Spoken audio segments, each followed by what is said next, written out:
Hello dear, आप सब कैसे हैं। आशा करता हूँ कि आप सब अच्छे ही होंगे। स्वागत है आपका आपके अपने चैनल लर्न विद आकाशदीप में, और मैं उपस्थित हूँ हिंदी व्याकरण का भाग 3 लेकर के। इसके पहले हमने ये जाना कि व्याकरण क्या है, भाषा क्या है, कितने प्रकार की भाषा होती है, बोली क्या है और लिपि क्या है। आज के इस वीडियो में हमारा जो सबसे मुख्य टॉपिक होगा वो होगा वर्णमाला। संपूर्ण हिंदी व्याकरण इसी पर निर्भर है। ये वर्णमाला हम देखेंगे दो शब्दों से मिलकर के बना हुआ है, वर्ण और माला। इसमें हम दोनों शब्दों के अलग अलग अर्थ समझेंगे।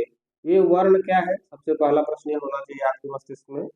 वर्ण की परिभाषा होती है कि भाषा की जो सबसे छोटी इकाई है, भाषा की सबसे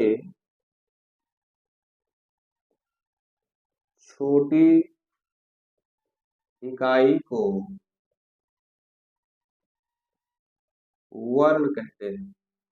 ये परिभाषा हमने आपने पढ़ी, एक ही लाइन की परिभाषा है, याद करने में बहुत आसान है कि भाषा की सबसे छोटी इकाई को वर्ण कहते हैं। कैसे और क्यों, यह जानने के लिए हम एक छोटा सा उदाहरण लेंगे। कमल, यह एक पुष्प का नाम है। इसको अलग अलग करेंगे तो ये क्या हो जाएगा, का, धन, मा, धन, ला। इसको और आगे तोड़ेंगे तो का को यदि और तोड़ा जाएगा तो इसमें हलंत लग जाएगा। हम अभी आप आगे पढ़ेंगे कि किसी भी वर्ण में अगर हलंत लग जाएगा तो वो आधा पढ़ा जाता है। जैसे ही ये आधा होगा इसमें से हर्ष आ निकलेगा। फिर अगला आपका वर्ण है माँ, इसमें जैसे आप हलंत लगाएंगे ये आपका ह्रस्व आ निकलेगा, और ला। तो इस प्रकार से आप इनने देखा कि जो सबसे छोटी इकाई हो जाएगी वो क्या हो जाएगी, वर्ण। अभी हम आगे पढ़ेंगे कि वर्ण और अक्षर में कोई विशेष अंतर नहीं होता है, अंतर होता है। कैसे और क्यों होता है वो हम आगे पढ़ेंगे। अभी के लिए क्या है कि वर्ण क्या कह सकते हैं किसे हम, कि भाषा की जो सबसे छोटी इकाई होगी जिसको हम और नहीं तोड़ सकते हैं वो क्या हो जाएगी, वर्ण। और शुद्ध रूप में देखा जाए तो जिसके और टुकड़े ना किए जा सके वो अक्षर होता है। अक्षर अभी हम आगे पढ़ेंगे। यहाँ के लिए ये जानना बहुत जरूरी है कि जो सबसे छोटी इकाई होगी आपके लिए और हमारे लिए, कमल के शब्द को तोड़ेंगे तो ये जो सबसे छोटी इकाई निकली का, म और ला, ये क्या हो जाएंगे, वर्ण हो जाएंगे। तो इस वर्णमाला में जो पहला शब्द लिखा हुआ है वर्ण, उस वर्ण की परिभाषा हो जाएगी कि सबसे छोटी इकाई जो भाषा की है वो वर्ण कही जाएगी। और इसी छोटी इकाई का छोटी इकाई का अगर हम क्रमबद्ध कहीं कर दें, क्रमबद्ध का भाव आप समझ लीजिए। जैसे लिखा हुआ है का, फिर लिखा हुआ है गा, फिर लिखा हुआ है अंगा, चा, इस प्रकार से अगर कुछ लिखा हुआ है तो ये आप ध्यान दें क्रम से नहीं है। तो इस वर्णमाला की परिभाषा अगर हम जानने का प्रयास करें तो वर्णमाला की जो परिभाषा है वो ये है कि वर्णों के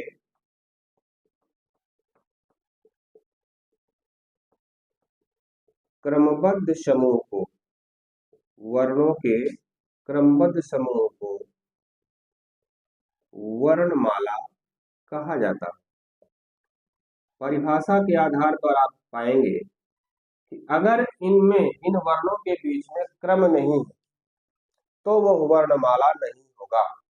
तो जरूरी क्या है, का के बाद खा के बाद गा, घा, अंगा, इस प्रकार से इसकी क्रमबद्धता का होना अनिवार्य है, तभी हम इसको वर्णमाला कहेंगे। ये छोटा आ, बड़ा आ, हिंदी व्याकरण शास्त्र में ह्रस्व आ, दीर्घ आ है। आगे हम ये जानेंगे कितने प्रकार के आ होते हैं। तो ह्रस्व आ, दीर्घ आ, ह्रस्व ई, दीर्घ ई, इस प्रकार से अगर क्रमबद्धता है तो ही हम उसे वर्णमाला कहेंगे। तो वर्णमाला की जो शुद्ध परिभाषा होगी वो यही होगी कि वर्णों का अगर क्रमबद्ध समूह है तो ही हम उसे वर्णमाला कहेंगे। तो इस संक्षिप्त वीडियो में हमने ये जाना कि वर्णमाला क्या है, वर्णमाला की परिभाषा क्या है, और इस वर्णमाला में आए हुए शब्द जो वर्ण है उस वर्ण की परिभाषा क्या है, और इन्हीं वर्णों को आपस में पिरो देंगे और पिरोने की जो व्यवस्था होगी वो क्रमबद्ध होगी। तो इन वर्णों को अगर हम क्रमबद्ध ढंग से पिरो देंगे वो हो जाएगा वर्णमाला। और वो परिभाषा यहाँ पर मैंने लिखी है, अगर आप आवश्यक समझें तो इस परिभाषा को नोट डाउन करते हुए चलें, इससे आपका फेयर भी कंप्लीट हो जाएगा। आपको भविष्य में यदि आप भूलते हैं तो आपके पास नोट्स रहेगी, आप उसे देख भी सकते हैं। तो आज के लिए इतना ही।